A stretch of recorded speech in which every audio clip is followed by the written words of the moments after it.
Hi everyone, welcome to the new setup, but everything is going to be pretty much behind the scenes.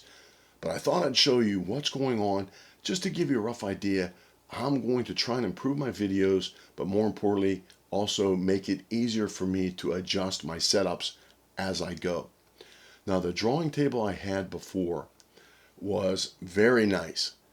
It was a full mechanical drafting table that had a bar underneath, and all I had to do was kick it up with my feet, and I could adjust the table anywhere I wanted. It was very strong, spring loaded, that it just floated and it just adjusted. Then as soon as you pushed the bar down, it stayed right where you put it. That was very nice. Unfortunately, when I put it flat, it was about this high and I could barely peek up over it just to see, so I had to stand. Now, before my demo days, I had no problem standing while I painted, but when there's a camera right up above my head, that creates a problem. I could not stand and paint and try and stay out of the camera at the same time. So for that reason, I wanted to come up with a different system, and the board that I used, it was oak plywood. It was on the drafting table. It was actually a 32 by 48, which oddly enough left me a perfect size shape left that gave me 4 pieces of 24 by 32. That is a perfect size for a 22 by 30 sheet of arches. They gave me 1 inch border the whole way around that I could tape and use this type of a piece of plywood to mount my watercolor paper on, tape it down. But now what that also did was it gave me one panel that I'm going to use for my permanent drawing table now. Number one, it's much smaller. I don't need all that space anymore, especially if I'm just mostly working on a quarter sheet of watercolor paper.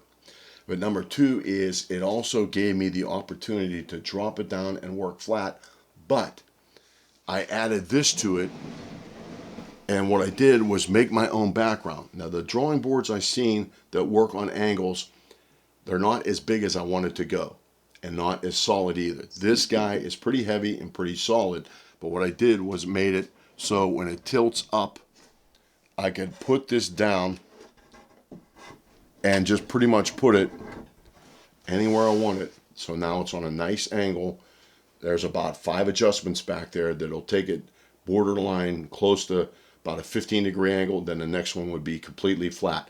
But what this does is gives me a very nice table from completely flat to up to beyond a 45-degree angle and anywhere in between.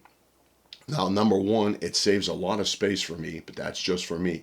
But number two, it gives me the opportunity to work flat. So what I want to do is when I work flat, what I will do is introduce now even a third palette, which what I'm going to do with this little guy works great, that I'm going to put it down right beside the artwork and have the palette and the artwork in the same camera image while I'm working. No more inset for that type of a painting. Once the paintings start to get bigger, then it will be just a painting and have an inset of the palette. I think having the palettes involved, how I mix my colors, what colors I'm using, is very important to understanding how I'm getting my end result. Because these demos, that's what it's all about. How do you get your end result? As I always say, your subject matter and your style is up to you. The techniques are what I'm trying to just display. So now that this guy is adjustable, then what I needed to do was make my lights and camera adjustable. That we will do next. But what it does is it gives me the opportunity that as this tilts up, I can't have my lights back here anymore. They have to be moved up front and then slightly different angle so they're still perpendicular to my work. As the drawing table moves, so should my lights. Otherwise, I'm not going to have a nice even lit surface. Keep in mind, I use an Autometer, a Minolta Autometer 4F to read all my light readings. So I try to get as even as a lighting source across my work area as I can. That's just for my photography days.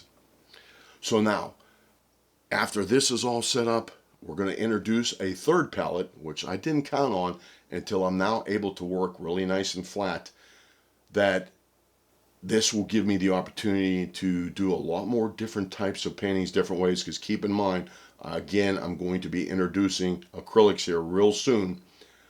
But what I'll do now is just show you the upstairs, so to speak, of how I made my lights and my camera adjustable very easily. But it took some work. I had to take everything down, disconnect everything, and then work on the actual boom, I would call it, and then put everything back up. Let's take a look at that now. Okay, please pardon the ghost image, but I have the lights turned up real bright to be able to show you black on black.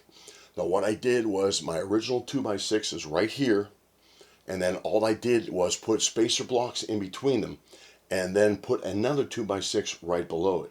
What that did is gave me the opportunity that I created just enough space to be able to slide a 2x4 back and forth that made an excellent way of pretty much instantly being able to adjust my behind the scenes setup.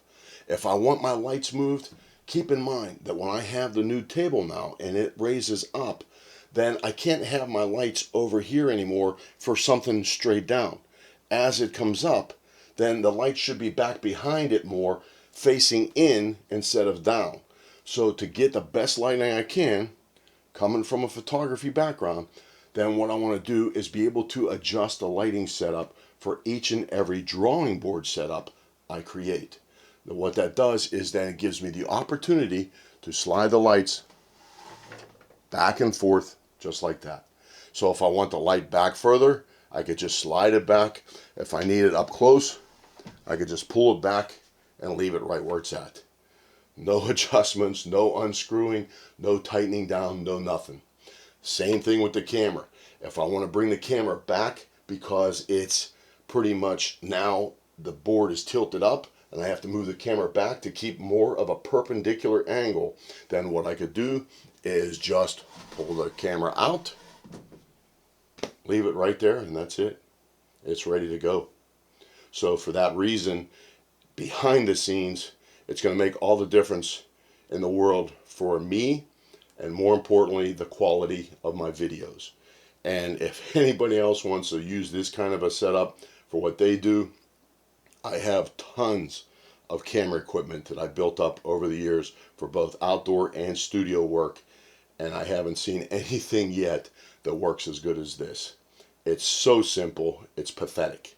But now what I'll also do then is if I'm not doing any kind of demo at all and I need my floor space back, this is kind of like a system that hangs from the ceiling of a very good studio system for photography, but I don't have the height of the ceiling to do something like that. So I had to create something myself. And now I could just push it out of the way and I don't have to keep on bumping my head into the camera if I want my floor space back. So with those adjustments, I'm finally ready to paint. And what I'll do is introduce acrylics pretty soon. And then also I'll try to go back into digital as much as I can. But I have so many different paintings started and lined up. I'm going to do the best I can to try and hit everything as we go. Again, until I see you out in the field or back at the studio, thanks for watching.